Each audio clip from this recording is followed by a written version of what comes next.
जब से ये केस चल रहा था बहुत तीर खाए हैं। किसी ने जायदाद का इल्जाम लगाया, किसी ने कुछ कहा। आमिर के साथ मेरी आधी से ज्यादा जिंदगी गुजरी है। दानिया ने जो लोग कहते हैं ना कि मर्डर, आमिर का यूं तो मर्डर नहीं था ये, पर आमिर की रूह का मर्डर हुआ था। उसी रूह का मर्डर हुआ था जो आमिर बर्दाश्त नहीं कर सके।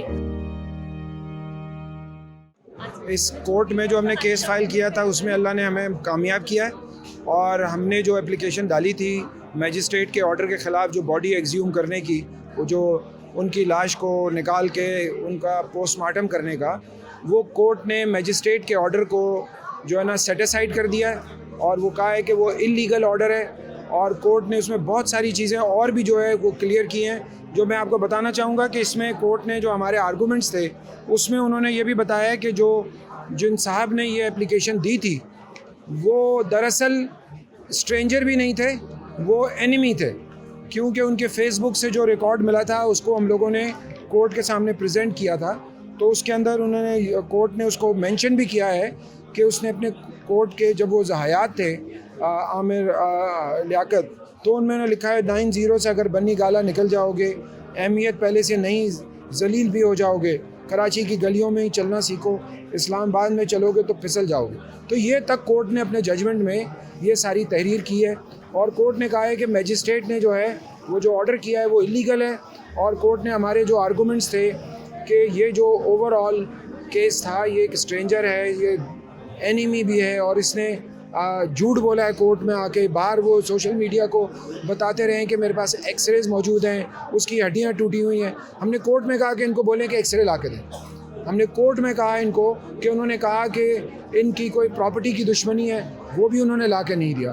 तो बात यह है कि कोर्ट ने हमारा जो मौक़िफ़ था उसको तस्लीम किया इस हद तक कि हमने कहा कि ये एक नॉर्मल केस था और पुलिस ने और मेडिको लीगल ने दोनों ने कहा था कि ये तबई मौत है। जब तबई मौत होती है तो उसमें नॉर्मली फैमिली की मर्ज़ी पे होता है कि वो पोस्टमार्टम करवाते हैं या नहीं करवाते। तो बच्चों ने उस वक्त जो है वो उसको उन्होंने एप्लीकेशन दी, उन्होंने कहा कि जब ऐसा कोई नहीं है, कोई सिम्टम्स नहीं है, कोई ऐसी चीज़ मिली नहीं है उनके कमरे से, ना ही उनके जो है ना बॉडी पे कोई निशान था, तो कोर्ट ने कहा कि इनको, वो बच्चों ने कहा कि हम इनकी बॉडी को इनका पोस्टमार्टम नहीं करना चाहते। और क्योंकि ये ऐसे हज़ारों केस रोज़ाना होते हैं जिसमें लोगों का इंतकाल होता है और जिसमें फैमिली अगर कहे कि पोस्टमार्टम होना चाहिए, अगर पुलिस अपने शक का इज़हार करे तो फिर पोस्टमार्टम होता है, अदरवाइज़ नहीं होता। और ऐसे नहीं होता कि ये एक फ्लड गेट खोलने जा रहे थे ये मैजिस्ट्रेट साहब। उन्होंने एक स्ट्रेंजर के कहने पे और एक एनिमी के कहने पे उन्होंने क्या किया कि इसके पोस्टमार्टम का ऑर्डर किया। फैमिली इसमें पार्टी नहीं थी उस केस के अंदर। उन्होंने एक ही कोर्ट ने 2 ऑर्डर किए। पहले जब बच्चों ने एप्लीकेशन दी तो मैजिस्ट्रेट ने, उसी कोर्ट के एक मैजिस्ट्रेट ने ऑर्डर किया कि जी हम लाश हवाले कर रहे हैं आपके और आप इसको दफना दें। तो जब कोर्ट ने हमें ये सारा कुछ कर दिया तो उसके बाद उसी कोर्ट में अगर दूसरा कोई मैजिस्ट्रेट आ जाए तो ये लग रहा है कि उन्होंने कोई ये एक जो है ना वो कबायली सरदार वाला औताक बनाई हुई है कि एक तो जजमेंट हो गया और दूसरा उसी पे आके दूसरा अपना जजमेंट दे रहे हैं। तो उसको कोर्ट ने कहा है कि ये इलीगल है, ये इसमें लीगैलिटी बिल्कुल नहीं है। और मैं आपको उसका जो कंटेंट है आखिरी मैं छोटा सा, ये 8 सफ़े का जजमेंट है कोर्ट ने जो दिया, ऑर्डर किया है, और उसमें सारे आर्गूमेंट्स अब आप पढ़ेंगे, उसकी कॉपियाँ भी हम आपको सप्लाई कर देंगे।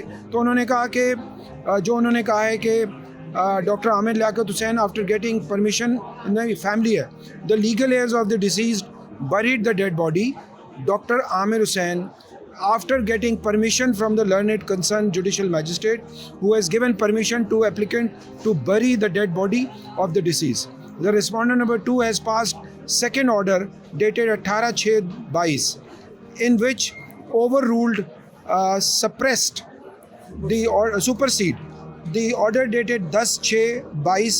It seems that the respondent number 2 has committed material irregularity and illegality in passing impugned order, which is illegal and requires interference by this court. Under the above discussed reasons, I am of the humble view that the trial court has committed material irregularity and illegality in passing impugned order dated 18/6/22, which is illegal and is hereby set aside, and the instant revision application is hereby allowed.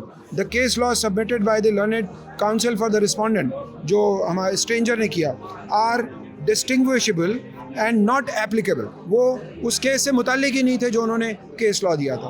तो court ने ये हमें, अल्लाह ताला ने सुरखुरू किया है court के अंदर, और एक फैमिली को, एक बच्चे जो हैं जो कि अपने बाप के गम में थे और उनको जितनी तकलीफ़ दी है वो तो उनका अल्लाह जानता है। और जिस तरह सोशल मीडिया में इन रहने के लिए जो झूठ बोला है, अब वो ख़ुद अपने तौर पे जो है ना लॉ अपना कोर्स लेगा कि उन्होंने लीगल एक्शन क्या करना है। उनकी एक्स वाइफ जो दोनों बच्चों की इनके पास पावर ऑफ अटर्नी भी है और ये इस केस को परसू कर रही हैं, वो उनसे भी बात कर लें आगे। Thank you so much. Thank you sir. सबसे पहले अल्लाह ताला का शुक्र अदा करूँगी बहुत ज़्यादा कि जब इंसान हक़ पर होता है तो पहले ही दिन से जो झूठ हम सुन रहे थे और जो खेल हम देख रहे थे, अल्हम्दुलिल्लाह अल्लाह ने हक़ और बातिल को खुला दिखा भी दिया लोगों को, और हमको भी अल्हम्दुलिल्लाह अल्लाह का शुक्र है, करम है मालिक का कि उसने हमको सुरखरू किया। और सबसे ज़्यादा शुक्रिया अदा करूँगी सर मैं आपका, आपकी पूरी टीम का, सर हादी हमारे साथ हैं, इन सब का जिन्होंने दिन रात मेहनत करके इस केस को लड़ा है। जब से ये केस चल रहा था बहुत तीर खाए हैं। किसी ने जायदाद का इल्ज़ाम लगाया, किसी ने कुछ कहा, मुझे नहीं पता था, मैं उन सब चीज़ों को नहीं देख रही थी। मैं सिर्फ इतना जानती हूँ आमिर के साथ मेरी आधी से ज़्यादा ज़िंदगी गुजरी है, और मेरा ये खुद कह लें कि आमिर की ऑनर के लिए उनकी लाश की बेहुरमती ना हो, उनको वो तकलीफ़ ना हो जो जितनी तकलीफ़ें सहनी थी वो दुनिया में सह के चले गए। दानिया ने जो लोग कहते हैं ना कि मर्डर, आमिर का यूं तो मर्डर नहीं था, ये आज साबित हो गया है, वो चीज़ भी कोर्ट ने बता दी, पर आमिर की रूह का मर्डर हुआ था, उसी रूह का मर्डर हुआ था जो आमिर बर्दाश्त नहीं कर सके और इस दुनिया से चले गए उस डिप्रेशन में आकर। तो सिर्फ जिस्म ही सब कुछ नहीं होता, रूह बहुत काउंट करती है। और दानिया ने जो हरकत की थी उसके बाद से आमिर जिस तरह से सभी ने देखा, वीडियोस में भी देखा, आमिर जिस तरह से टूटे थे वो टूटने वाले इंसान नहीं थे। तो बस मेरे बच्चों ने जो भी सफ़र किया है और अब तक वो जिस तकलीफ़ में थे, अल्हम्दुलिल्लाह वो तकलीफ़ आज ख़त्म हुई। अल्लाह ताला ने हमको सुरखरू किया। आमिर के पोस्टमार्टम वाला ये केस आज क्लोज़ हो गया अल्हम्दुलिल्लाह सर की मेहनत से। बस आप सब का बहुत शुक्रिया जिन लोगों ने दुआएं दी, जो हमारा सोशल मीडिया सभी लोग जो सपोर्टिव रहे इस केस में हमारे साथ, उन सब का बहुत शुक्रिया। और आगे भी मैं आप लोगों की सपोर्ट और आप लोगों की मदद ज़रूर चाहूँगी, क्योंकि अभी ये मामला यहाँ ख़त्म नहीं हुआ है। दानिया को सज़ा दिलवानी है, ये कि इस केस को एक एग्जाम्पल बनाना है, क्योंकि हम ये कहते हैं, बातें करते हैं घरों में अपने ड्राइंग रूम्स में बैठ के कि हमारे यहाँ कानून नहीं है, अरे कौन सुनता है कानून नहीं। आप खड़े तो हों, आप आवाज़ उठाएं, आप लड़ें।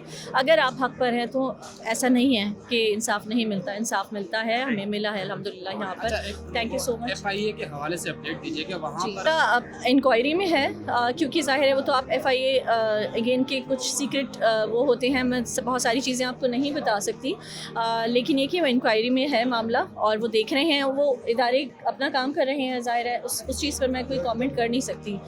तो बाकी ये कि देखें आगे, हमने उसको भी परसू किया हुआ है, लेके चल रहे हैं। रही बात उन साहब की जिनका सर ने अभी जिक्र किया, मुझे नहीं पता कि उनको आमिर से पॉलिटिकल क्या इशू था। फेसबुक जब मैंने उनका पहली बार देखा तो मुझे बड़ी तकलीफ़ भी हुई थी, जो मैंने अभी पिछली बार भी हमारी मीडिया को बताया था कि वो आमिर लियाकत स्क्रूड बाय अब्दुल अहद ऐसे करके उनकी वीडियो लगाई थी, जिसमें उसने आमिर के साथ कोई क्वेश्चन किया है और आमिर के साथ और बहुत सारी चीज़ें मेरे पास और भी कोर्ट ने तो सिर्फ 1-2 चीज़ों पर ही वो कर दिया, पर बहुत सारी ऐसे स्क्रीनशॉट्स मौजूद हैं हमारे पास जो उन्होंने वो किए थे। तो वो स्ट्रेंजर नहीं थे, ये साबित हुआ। उनका पॉलिटिकल एक एनिमिटी थी, एक पॉलिटिकल बुग्स अनाथ, जो मैंने लास्ट टाइम भी आप लोगों को कहा था, वो था बुग्स और अनाथ था, जिसकी बाइस ये हो रहा था। वरना और फिर उनका करियर, उनको लगता था कि शायद इससे उनका करियर बड़ा रोशन हो जाएगा, तो उन्होंने खुद अपना करियर जो है उसको अंधेरे में डाल लिया। क्योंकि हमेशा मैं कहूँगी, क्योंकि वो मेरे जूनियर भी हैं, मैं सीनियर लॉयर हूँ उनकी, तो मैं एक मशवरा भी दूँगी कि हक़ के लिए खड़े हों हमेशा, हक़ के साथ अल्लाह होता है। तो उनको, उनके लिए हिदायत की भी दुआ करूँगी, और ये भी कहूँगी उन सारे लोगों को जो लोग मुझे कहते रहे या मेरे बच्चों को कहते रहे कि ये कोई जायदाद के इशू की वजह से हम ये सब कुछ कर रहे हैं, ऐसा कुछ नहीं था। ये आमिर की ये कुछ चीज़ें होती हैं जो इंसान शायद लोगों से शेयर नहीं कर सकता। जो ज़िंदगी जिस इंसान के साथ गुजरी होती है उसका हक़ बनता है, तो ज़िंदगी में भी और ज़िंदगी के बाद भी, कि उसके ऑनर के लिए आप खड़े हों, उसके ऑनर के लिए आप लड़ें। और आमिर ने हमें बहुत कुछ दिया। आमिर के साथ हमारी जो ज़िंदगी गुजरी, ठीक है, इश्यूज़ आए, वो सभी के सामने हैं।